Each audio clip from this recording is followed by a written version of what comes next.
Students, अज आप history का second chapter read करांगे जो है ब्रिटिश शासन काल विच खेती का विकास। ठीक है, अंग्रेज़ों के टाइम दे विच खेती का विकास किवें हुंदा सी, खेती दे विच किवें परिवर्तन लिआंदे गए, अज आप वो बेटा रीड करांगे। हाँ जी, क्वेश्चन है ब्रिटिश शासन काल विच पंजाब विच खेती विच होए परिवर्तनों बारे लिखो, उन्हां दा संखेप विच वर्णन करो। हाँ जी बेटा, 1849 ईस्वी तो लैके 1947 के टाइम दे विच अंग्रेज़ों का शासन सी। उस टाइम दे विच पंजाब दे विच 1849 तो लैके 1947 के टाइम ते किंदा शासन सी? अंग्रेज़ों का शासन सी। इस टाइम दे विच अंग्रेज़ों ने पंजाब की खेतीबाड़ी विच बड़ियां महत्वपूर्ण तब्दीलियां कीतियां सन। सिंचाई के साधनों नूं मतलब कई तरह दी खेती दे विच चेंजिज आईयां, बड़े नवे नवे तरीक़ां नाल उन्होंने नवी नवी टैक्नीक अपना के खेती नूं उपजाऊ बनाने की कोशिश कीती सी।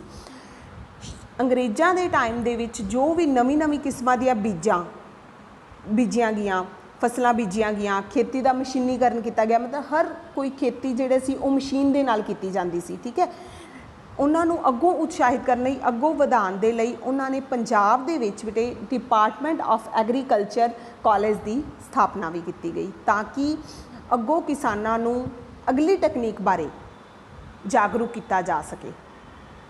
एग्रीकल्चर यूनिवर्सिटी की स्थापना हुई, बच्चों ने उत्थे पढ़ना शुरू कर दिता, बच्चों ने सैमीनार्स लगाने शुरू कर दिते भी अगों खेती की आपां उपजाऊ किवें वधा सकते हैं, खेती की उपज आपां किवें वधा सकते हैं, पशुओं का देखभाल किवें किया जा सकता है, आवाजाई के साधनों का विकास किया गया। अंग्रेज़ों के टाइम दे विच ये चीज़ों नूं बड़ा अगे लिआंदा गया, भूमि नूं खेती दे अधीन लिआंदा गया, जो भी बंजर भूमि सी उन्हां नूं उपजाऊ बनाया गया भी इस दे विच खेती की जा सकती है। 1849 ईस्वी दे विच पंजाब की जिहड़ी कुल भूमि सी वो किहड़ी सी 30% हिस्से विच खेती की जाती सी ते ये हिस्सा 1947 ईस्वी विच वध गया, वध के कितना हो गया? 53% हो गया। पहला 23% हिस्से विच खेती की जाती सी, उस तो बाद वध के कितना हो गया? 53%। उस तो बाद इहदे सिट्टे वजों जदों भी आपां नूं ये सारा कनक्लूजन इहदा निकल जाता सी, ये सारे काम किए जाते सी, इहदा की कनक्लूजन निकला सी भी पंजाब की खेती का बहुत चंगी तरह विकास हो रहा है, बहुत ही चंगी तरह इस तरह का अगे अगे नवीं टैक्नीकां नाल जो ही इहदे विच डिवेलपमेंट लिआंदी गई है खेती दे विच। ठीक है, अगों आ जांदा है बेटे खेती विच कीतियां गईयां महत्वपूर्ण तब्दीलियां भी इहदे विच किहड़ियां चेंजिज लिआंदियां गईयां अंग्रेजी शासन काल के टाइम दे विच। हाँ जी, सब तो पहला पॉइंट आ जाता है बेटे 2 महत्वपूर्ण संस्थावां की स्थापना। हाँ जी, 2 महत्वपूर्ण संस्थावां, 2 कॉलेज खोले गए सीगे पंजाब दे विच भी खेतीबाड़ी नूं अगे किवें उत्साहित किया जा सकता है, अगे किवें उन्हां नूं वधाया जा सकता है। वो किहड़े सीगे? सब तो पहला खोलिया सी उन्होंने 1906 ईस्वी which department of agriculture college स्थापित किया गया सी। ठीक है, बाद विच किहड़ा किया गया? 1909 ईस्वी दे विच वो कित्थे किया गया सी? लायलपुर दे विच। वो किहड़ा कॉलेज सीगा? पंजाब एग्रीकल्चर कॉलेज खोला गया सीगा। फिर अगों आ जांदा बेटे इन्हां दे दोनों संस्थावां दोनों जो कॉलेज ओपन हो गए तो इहदे विच बच्चे पढ़ाई करन लग पे, पढ़ाई करन दे नाल बच्चों ने होर अपने किसानां भरावां नूं उत्साहित करना शुरू कर दिता भी आपां किवें नवीआं नवीआं खोजां करके आपां अपनी फसल नूं जां अपनी जमीन नूं किवें उपजाऊ बना सकते हाँ, आपां आदी जमीन नूं किवें अगे लैके जा सकते हैं, खेती दा किवें विकास कर सकते हैं ताकि लोकां दे विच ये चीज़ां उन्हां दे दिमाग दे विच पै जान भी आपां किसान भरावां दा किवें हत्थ वटा सकते हैं। वो कित्थों होया सी सब कुछ बेटे? जदों इंस्टीट्यूशन ओपन होए सी पंजाब दे विच। ठीक है, इहदे नाल नवीं नवीं खेती जिवें होनी है, नवीं नवीं खोजां दा इस्तेमाल किया गया, सरकारी फार्म खोले गए भी आधुनिक ढंग नाल किवें आपां खेती कर सकते हाँ।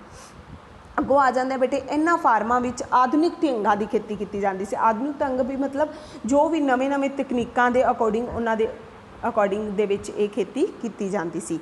इस तो इलावा किसानां नूं खेती के आधुनिक ढंगां नूं अपनाउण लई उत्साहित किया गया भी हाँ नवे नवे ढंग अपनाए गए खेती के वास्ते, उन्होंने अगे होर जागरूक किया गया भी आपां अगों किवें कर सकते हैं, फसलों नूं किवें उपजाऊ बना सकते हैं या चंगी खेती किवें कर सकते हाँ। ये कित्थों सब कुछ होया सी बेटे? जदों पंजाब दे विच 2 एग्रीकल्चर यूनिवर्सिटीज़ ओपन हो गई सी, उदों ਨੈਕਸਟ ਪੁਆਇੰਟ ਆ ਜਾਂਦਾ ਹੈ ਬੇਟੇ ਆਪਣੇ ਚੰਗੇ ਕਿਸਮਾਂ ਦੇ ਬੀਜਾਂ ਨੂੰ ਅਪਣਾਉਣਾ। ਹਾਂਜੀ, ਚੰਗੇ ਕਿਸਮ ਦੇ ਬੀਜ ਕਿਵੇਂ ਸੀਗੇ? ਅੰਗਰੇਜ਼ਾਂ ਤੋਂ ਪਹਿਲਾਂ ਪੰਜਾਬ ਦੇ ਕਿਸਾਨ ਘਟੀਆ ਕਿਸਮ ਦੇ ਬੀਜ, ਮਤਲਬ ਜਦੋਂ ਇਹ ਟਾਈਮ ਨਹੀਂ ਸੀ, ਅੰਗਰੇਜ਼ੀ ਸ਼ਾਸਨ ਕਾਲ ਨਹੀਂ ਸੀ, ਉਸ ਤੋਂ ਪਹਿਲਾਂ ਜਿਹੜੇ ਪੰਜਾਬ ਦੇ ਕਿਸਾਨ ਸੀਗੇ ਉਹ ਘਟੀਆ ਕਿਸਮ ਦੇ ਬੀਜ ਉਤਪੰਨ ਕਰਦੇ ਸੀ। ਠੀਕ ਹੈ, ਉਸ ਤੋਂ ਬਾਅਦ ਉਹਨਾਂ ਨੇ ਜਦੋਂ ਹੌਲੀ ਹੌਲੀ ਇਹ ਖੇਤੀਬਾੜੀ ਅੰਗਰੇਜ਼ਾਂ ਨੇ ਉન્નਤੀ ਕਰਨੀ ਸ਼ੁਰੂ ਕਰ ਦਿੱਤੀ ਤੇ ਚੰਗੀ ਕਿਸਮਾਂ ਦੇ ਬੀਜ ਲਿਆਉਣੇ ਸ਼ੁਰੂ ਕਰ ਦਿੱਤੇ। ਮਤਲਬ ਚੰਗੀ ਖੇਤੀ ਵਧਾਉਣ ਦੇ ਲਈ, ਆਪਣਾ ਕਾਰੋਬਾਰ ਵਧਾਉਣ ਦੇ ਲਈ ਕਿਸਾਨਾਂ ਨੇ ਚੰਗੇ ਕਿਸਮਾਂ ਦੀਆਂ ਜੋ ਫਸਲਾਂ ਸੀ ਉਹ ਉਗਾਉਣੀਆਂ ਸ਼ੁਰੂ ਕਰ ਦਿੱਤੀਆਂ। ਜਿੱਦਾਂ ਕਣਕ ਉਗਾਉਣੀ ਸ਼ੁਰੂ ਕਰ ਦਿੱਤੀ, ਗੰਨਾ ਉਗਾਉਣਾ ਸ਼ੁਰੂ ਕਰ ਦਿੱਤਾ, ਮੱਕੀ ਉਗਾਉਣੀ ਸ਼ੁਰੂ ਕਰ ਦਿੱਤੀ। ਇੱਦਾਂ ਦੇ ਨਵੇਂ ਬੀਜ ਪੰਜਾਬ ਦੀ ਖੇਤੀਬਾੜੀ ਦੇ ਵਿੱਚ ਆਉਣੇ ਸ਼ੁਰੂ ਹੋ ਗਏ ਸੀਗੇ। ਪੰਜਾਬ 8A ਪੰਜਾਬ 11 ਨੰਬਰ 265 ਨਾਂ ਦੇ ਕਣਕ ਦੇ ਬੀਜਾਂ ਕਾਰਨ ਪੰਜਾਬ ਵਿੱਚ ਕਣਕ ਦੀ ਪੈਦਾਵਾਰ ਬਹੁਤ ਵੱਧ ਗਈ। ਇਹ ਬੇਟੇ ਕਣਕ ਦੇ ਵਿੱਚ ਨਾ ਕਈ ਨਾਮ ਹੁੰਦੇ ਨੇ ਵੀ ਪੰਜਾਬ ਇੰਨੇ ਨੰਬਰ 'ਤੇ ਹੈ, ਇੰਨੇ ਨੰਬਰ 'ਤੇ ਹੈ, ਇੱਦਾਂ ਉਹਨਾਂ ਦੀ ਕਣਕ ਬਹੁਤ ਵੱਧ ਗਈ ਸੀ। ਇਹ ਕਿਹਦੇ ਨਾਲ ਹੋਇਆ ਸੀ? ਜਦੋਂ ਅੰਗਰੇਜ਼ੀ ਸ਼ਾਸਨ ਕਾਲ ਦੇ ਵਿੱਚ ਆਪਾਂ ਅੱਗੋਂ ਮਤਲਬ ਨਵੀਂ ਯੂਨੀਵਰਸਿਟੀਜ਼ ਓਪਨ ਕੀਤੀਆਂ, ਨਵੇਂ ਤਰੀਕਿਆਂ ਦੇ ਨਾਲ, ਟੈਕਨੀਕਸ ਦੇ ਨਾਲ ਆਪਾਂ ਇਹ ਖੇਤੀਬਾੜੀ ਅੱਗੋਂ ਵਧਾਉਣੀ ਸ਼ੁਰੂ ਕਰ ਦਿੱਤੀ ਸੀ।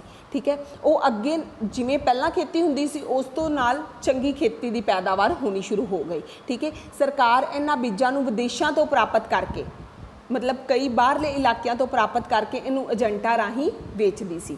ਅੱਗੋਂ ਆ ਜਾਂਦਾ ਬੇਟਾ ਆਪਣਾ ਪੁਆਇੰਟ ਖੇਤੀਬਾੜੀ ਦਾ ਮਸ਼ੀਨੀਕਰਨ। ਹਾਂਜੀ, ਹੁਣ ਖੇਤੀਬਾੜੀ ਨੂੰ ਜਿਹੜੀ ਮਸ਼ੀਨਾਂ ਰਾਹੀਂ ਕੰਮ ਕੀਤਾ ਜਾਂਦਾ ਸੀ। ਠੀਕ ਹੈ ਬੇਟੇ, ਪਤਾ ਕੀ ਹੁੰਦਾ ਜਦੋਂ ਖੇਤੀਬਾੜੀ ਕਰਨੀ ਉੱਥੇ ਟਿਊਬਵੈੱਲਾਂ ਦੀ ਵੀ ਲੋੜ ਹੋਏਗੀ, ਉਹਨਾਂ ਨੂੰ ਪਾਣੀ ਦੇ ਸਾਧਨਾਂ ਦੀ ਲੋੜ ਹੋਏਗੀ, ਸਿੰਚਾਈ ਕਰਨੀ ਹੈ ਆਪਾਂ, ਤੇ ਟਿਊਬਵੈੱਲਾਂ ਦੀ ਵਰਤੋਂ ਕੀਤੀ ਗਈ। ਟਿਊਬਵੈੱਲਾਂ ਨੂੰ ਕਿਵੇਂ? ਇੱਕ ਮਸ਼ੀਨ ਰਾਹੀਂ ਪਾਣੀ ਸਭ ਨੂੰ ਪਹੁੰਚਾਇਆ ਗਿਆ ਖੇਤਾਂ ਦੇ ਵਿੱਚ, ਹੈ ਨਾ। ਤੇ ਇਹਦੇ ਵਿੱਚ ਕਿਸੇ ਕਿਸਾਨ ਪਹਿਲਾਂ ਪੁਰਾਣੇ ਢੰਗ ਨਾਲ ਖੇਤੀ ਕਰਦੇ ਸਨ, ਹੁਣ ਉਹਨਾਂ ਦੀ ਪੈਦਾਵਾਰ ਉਦੋਂ ਘੱਟ ਹੁੰਦੀ ਸੀ। ਜਦੋਂ ਹੁਣ ਕਿਸਾਨ ਨਵੇਂ ਟੈਕਨੀਕਸ ਨਾਲ ਆਪਣੀ ਖੇਤੀਬਾੜੀ ਕਰਨੀ ਸ਼ੁਰੂ ਕਰ ਦਿੱਤੀ ਤਾਂ ਉਹਦੇ ਵਿੱਚ 50 ਟਿਊਬਵੈੱਲ ਵੀ ਲਗਾਏ ਗਏ, ਕਈ ਟਰੈਕਟਰਾਂ ਦੀ ਵਰਤੋਂ ਕੀਤੀ ਗਈ। 1947 ਦੇ ਟਾਈਮ ਦੇ ਵਿੱਚ ਪੰਜਾਬ ਦੇ ਵਿੱਚ 50 ਟਿਊਬਵੈੱਲ ਲੱਗੇ ਹੋਏ ਸਨ। ਠੀਕ ਹੈ, ਇਹ ਟਿਊਬਵੈੱਲ ਦੇ ਅੱਗੇ ਵਧਣ ਕਾਰਨ ਸਰਕਾਰੀ ਫਾਰਮ ਦੇ ਵਿੱਚ ਕੀਤੀ ਜਾਂਦੀ ਸੀ।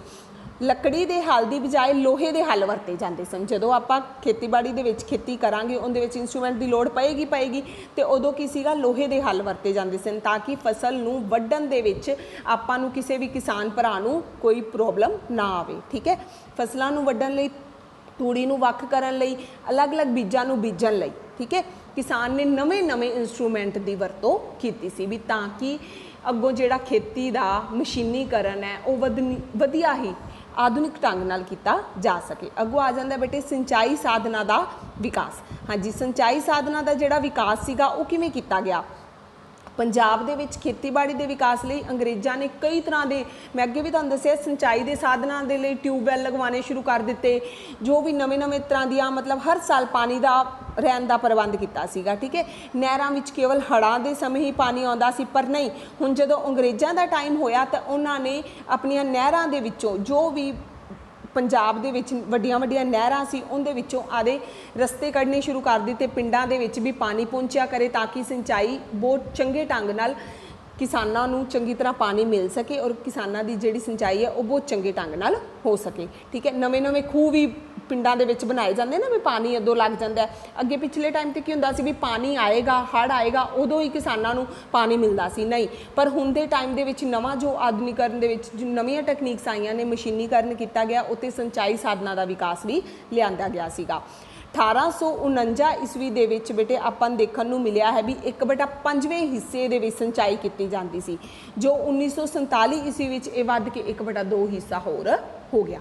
ਠੀਕ ਹੈ, ਅੱਗੋਂ ਬੇਟੇ ਨਵੀਆਂ ਟੈਕਨੀਕਸ ਦੇ ਨਾਲ ਆਪਾਂ ਵੀ ਦੇਖਦੇ ਹਾਂ ਵੀ ਖੇਤੀ ਅੱਜ ਕੱਲ੍ਹ ਕਿਵੇਂ ਵੱਧ ਰਹੀ ਹੈ, ਕਿਵੇਂ ਉਹਦੇ ਵਿੱਚ ਖਾਦਾਂ ਪੈ ਰਹੀਆਂ ਨੇ, ਕਿਵੇਂ ਉਹਦੇ ਵਿੱਚ ਪਾਣੀ ਦਾ ਇੰਤਜ਼ਾਮ ਕੀਤਾ ਜਾ ਰਿਹਾ ਹੈ, ਨਵੇਂ ਸਿੰਚਾਈ ਸਾਧਨਾਂ ਦੀ ਵਰਤੋਂ ਕੀਤੀ ਜਾ ਰਹੀ ਹੈ। ਠੀਕ ਹੈ, ਇਹਦੇ ਨਾਲ ਬੇਟੇ ਕੀ ਹੁੰਦਾ, ਖੇਤੀ ਹੋਰ ਉਪਜਾਊ ਹੋ ਜਾਂਦੀ ਹੈ। ਠੀਕ ਹੈ, ਨੈਕਸਟ ਪੁਆਇੰਟ ਆ ਜਾਂਦਾ ਬੇਟੇ ਹੋਰ ਤਬਦੀਲੀਆਂ।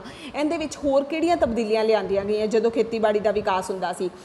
ਹੋਰ ਬੇਟੇ ਕੀ ਤਬਦੀਲੀਆਂ ਲਿਆਂਦੀਆਂ ਜਾਂਦੀਆਂ? ਪੰਜਾਬ ਦੇ ਵਿੱਚ ਕਈ ਤਰ੍ਹਾਂ ਦੀਆਂ ਸਰਕਾਰ ਨੇ ਹੋਰ ਤਬਦੀਲੀਆਂ ਲਿਆਂਦੀਆਂ। ਗਵਰਨਮੈਂਟ ਨੇ ਬੜੇ ਉਪਰਾਲੇ ਕੀਤੇ ਇਸ ਕੰਮ ਦੇ ਵਿੱਚ। ਫਸਲਾਂ ਦੀ ਵਧੇਰੇ ਪੈਦਾਵਾਰ ਲਈ ਫਸਲਾਂ ਨੂੰ ਅਦਲ ਬਦਲ ਕੇ ਰਿਵਾਜ ਨੂੰ ਪ੍ਰਚਲਿਤ ਕੀਤਾ ਗਿਆ ਵੀ ਸੀਜ਼ਨਲ ਫਸਲ ਉਗਾਉਣੀ ਸ਼ੁਰੂ ਕਰ ਦਿੱਤੀ ਵੀ ਇਸ ਟਾਈਮ ਦੇ ਵਿੱਚ ਇਹ ਵਾਲੀ ਫਸਲ ਉੱਗੇਗੀ, ਇਸ ਟਾਈਮ ਦੇ ਵਿੱਚ ਇਹ ਵਾਲੀ ਫਸਲ ਉੱਗੇਗੀ, ਤੇ ਇਹਨੂੰ ਚੇਂਜਿਸ ਲਿਆਂਦੀਆਂ ਗਿਆ ਵੀ ਇਹਦੇ ਵਿੱਚ ਅਲੱਗ-ਅਲੱਗ ਤਰ੍ਹਾਂ ਦੀਆਂ, ਵੀ ਲੋਕਾਂ ਨੂੰ ਅਲੱਗ-ਅਲੱਗ ਤਰ੍ਹਾਂ ਦੀਆਂ ਫਸਲਾਂ ਮਿਲ ਸਕਣ, ਕਿਸਾਨਾਂ ਨੂੰ ਵੀ ਅਲੱਗ-ਅਲੱਗ ਤਰ੍ਹਾਂ ਦੀਆਂ ਫਸਲਾਂ ਉਪਜਾਉਣ ਦਾ ਮੌਕਾ ਮਿਲ ਸਕੇ। ਠੀਕ ਹੈ, ਅਲੱਗ-ਅਲੱਗ ਖਾਦਾਂ, ਨਵੀਆਂ ਖਾਦਾਂ ਤਿਆਰ ਕੀਤੀਆਂ ਗਈਆਂ ਵੀ ਤਾਂ ਕਿ ਜਾਨਵਰਾਂ ਦੀ ਨਸਲ ਨੂੰ ਸੁਧਾਰਨ ਲਈ ਪਸ਼ੂ ਫਾਰਮ ਵੀ ਖੋਲ੍ਹੇ ਗਏ ਅਤੇ ਅਲੱਗ-ਅਲੱਗ ਖਾਦਾਂ ਵੀ ਉੱਥੋਂ ਨਿਰਮਾਣ ਕੀਤਾ ਗਿਆ। ਬਿਮਾਰ ਜਾਨਵਰਾਂ ਦੇ ਲਈ ਅਲੱਗ ਹੌਸਪੀਟਲਸ ਬਣਾਏ ਗਏ, ਠੀਕ ਹੈ। ਔਰ ਮਾਹਿਰ ਡਾਕਟਰ ਵੀ ਲਿਆਂਦੇ ਗਏ। ਖੇਤੀਬਾੜੀ ਦੇ ਵਿੱਚ ਮਾਹਿਰ ਪਿੰਡਾਂ ਵਿੱਚ ਲੈਕਚਰ ਦਿੰਦੇ ਸਨ ਵੀ ਇਹਨਾਂ ਨੂੰ ਆਪਾਂ ਕਿਵੇਂ ਪਸ਼ੂਆਂ ਨੂੰ ਇਹਨਾਂ ਦੀ ਦੇਖਭਾਲ ਕਰ ਸਕਦੇ ਹਾਂ। ਆਪਾਂ ਐਗਰੀਕਲਚਰ ਡਿਪਾਰਟਮੈਂਟ ਵਾਲੇ ਬੱਚੇ ਆ ਕੇ ਇੱਥੇ ਸੈਮੀਨਾਰਸ ਦਿੰਦੇ ਸੀ ਵੀ ਆਪਾਂ ਅੱਗੋਂ ਕਿਵੇਂ ਹੋਰ ਤਬਦੀਲੀਆਂ ਲਿਆ ਸਕਦੇ ਹਾਂ। ਕਈ ਮੈਗਜ਼ੀਨਾਂ ਵੀ ਕੱਢੀਆਂ ਗਈਆਂ, ਕਈ ਅਖਬਾਰਾਂ ਵੀ ਕੱਢੀਆਂ ਗਈਆਂ ਵੀ ਇਹਨਾਂ ਨੂੰ ਨਵੇਂ ਖੇਤਰ ਦੇ ਨਾਲ ਕਿਵੇਂ ਆਪਾਂ ਖੇਤੀ ਨੂੰ ਆਦੇ ਅਧੀਨ ਲਿਆਂਦਾ ਜਾ ਸਕਦਾ ਹੈ। ਆਵਾਜਾਈ ਦੇ ਸਾਧਨਾਂ ਦਾ ਵਿਕਾਸ ਵੀ ਬਹੁਤ ਕੀਤਾ ਗਿਆ, ਠੀਕ ਹੈ। ਇਹਨਾਂ ਸਾਰੇ ਹੀ ਜੋ ਵੀ ਉਹਨਾਂ ਨੇ ਯਤਨ ਕੀਤੇ, ਜੋ ਵੀ ਇਹਨਾਂ ਦੇ ਅਕੋਰਡਿੰਗ ਕੰਮ ਕੀਤੇ, ਖੇਤੀ ਦਾ ਅੰਗਰੇਜ਼ੀ ਸ਼ਾਸਨ ਸਮੇਂ ਬਹੁਤ ਵਿਕਾਸ ਹੋਇਆ ਸੀ। ਜਦੋਂ ਅੰਗਰੇਜ਼ੀ ਸ਼ਾਸਨ ਕਾਲ ਸੀ ਉਦੋਂ ਖੇਤੀ ਦਾ ਬਹੁਤ ਡਿਵੈਲਪਮੈਂਟ ਹੋਏ, ਬਹੁਤ ਇਹਦੇ ਵਿੱਚ ਚੇਂਜਿਸ ਆਈਆਂ। ਹਾਂਜੀ, ਅੱਗੋਂ ਆ ਜਾਂਦਾ ਬੇਟਾ ਖੇਤੀ ਦੇ ਘੱਟ ਉੱਨਤ ਹੋਣ ਦੇ ਕਾਰਨ ਕੀ ਸੀ, ਵੀ ਜਦੋਂ ਘੱਟ ਉੱਨਤ ਹੋਣ ਲੱਗ ਪਈ ਉਹਦਾ ਕੀ ਕਾਰਨ ਸੀ ਪੰਜਾਬ ਦੇ ਵਿੱਚ। ਪੰਜਾਬ ਦੇ ਵਿੱਚ ਇਹ ਕੋਈ ਹੈ ਨੀਗਾ ਵੀ 1849 ਈਸਵੀ ਤੋਂ ਲੈ ਕੇ 1947 ਈਸਵੀ ਦੇ ਟਾਈਮ ਦੇ ਵਿੱਚ ਖੇਤੀਬਾੜੀ ਦਾ ਬਹੁਤ ਵਿਕਾਸ ਹੋਇਆ। ਉਹਨਾਂ ਨੂੰ ਕਈਆਂ ਕਾਰਨ ਉਹਨਾਂ ਦੀ ਰਫ਼ਤਾਰ ਉਨੀ ਹੀ ਤੇਜ਼ ਹੁੰਦੀ ਗਈ ਜਿੰਨੀ ਕਿ ਇਹ ਹੋਣੀ ਚਾਹੀਦੀ ਸੀ। ਮਤਲਬ ਅੱਧੇ ਲੋਕ ਜਿਵੇਂ ਅਨਪੜ੍ਹ ਸੀ ਉਹ ਪੜ੍ਹਨ ਲੱਗ ਪਏ, ਯੂਨੀਵਰਸਿਟੀਜ਼ ਦਾ ਨਿਰਮਾਣ ਹੋਇਆ ਅਤੇ ਆਦੇ ਆਪੇ ਹੀ ਉਹਨਾਂ ਨੇ ਮਤਲਬ ਅੱਗੋਂ ਖੇਤੀ ਦਾ ਵਿਕਾਸ ਕਰਨਾ ਸ਼ੁਰੂ ਕਰ ਦੇਣਾ ਆ, ਠੀਕ ਹੈ। ਲੋਕੀ ਅੰਧ ਵਿਸ਼ਵਾਸ ਵਿੱਚ ਬਹੁਤ ਵਿਸ਼ਵਾਸ ਰੱਖਦੇ ਸਨ ਵੀ ਐਵੇਂ ਨਹੀਂ ਹੋਣਾ ਚਾਹੀਦਾ। ਕਿਸਾਨ ਅਨਪੜ੍ਹ ਜੋ ਸੀਗੇ, ਪੜ੍ਹਦੇ ਨਹੀਂ ਸੀਗੇ ਅਤੇ ਫਿਰ ਅੰਧ ਵਿਸ਼ਵਾਸ ਤਾਂ ਰੱਖਣਗੇ ਹੀ ਰੱਖਣਗੇ। ਇਸ ਕਰਕੇ ਹੌਲੀ ਹੌਲੀ ਪੰਜਾਬ ਦੇ ਵਿੱਚ ਜੋ ਵੀ ਨਵੇਂ ਮਤਲਬ ਲੋਕੀ ਸ਼ਰਾਬ ਪੀਣ ਲੱਗ ਪਏ, ਨਸ਼ੇ ਕਰਨ ਲੱਗ ਪਏ, ਇਹਦੇ ਨਾਲ ਕੀ ਹੋਇਆ ਵੀ ਲੋਕਾਂ ਦੀ, ਕਿਸਾਨਾਂ ਭਰਾਵਾਂ ਦੀ ਖੇਤੀ ਦੇ ਵਿੱਚ ਵਿਕਾਸ ਦੀ ਰਫ਼ਤਾਰ ਹੌਲੀ ਹੁੰਦੀ ਗਈ ਅਤੇ ਅੰਗਰੇਜ਼ੀ ਸ਼ਾਸਨ ਦੇ ਟਾਈਮ ਦੇ ਵਿੱਚ ਇਹ ਚੀਜ਼ ਵਧਣੀ ਸ਼ੁਰੂ ਹੋ ਗਈ, ਕਾਫੀ ਵਿਕਾਸ ਹੋਣਾ ਸ਼ੁਰੂ ਹੋ ਗਿਆ ਔਰ ਉन्नतियाँ ਹੋਣੀਆਂ ਸ਼ੁਰੂ ਹੋ ਗਈਆਂ, ਨਵੇਂ ਟੈਕਨੀਕਸ ਆਉਣੇ ਸ਼ੁਰੂ ਹੋ ਗਏ। ਇਹ ਆਪਾਂ ਕੁਐਸਚਨ ਬੇਟੇ ਕੱਲ੍ਹ ਹੁਣ ਦੁਬਾਰਾ ਤੁਹਾਡੇ ਨਾਲ ਮੈਂ ਡਿਸਕਸ ਕਰਾਂਗੀ। ਨੈਕਸਟ ਚੈਪਟਰ ਆਪਾਂ ਕੱਲ੍ਹ ਰੀਡ ਕਰਾਂਗੇ। Okay student.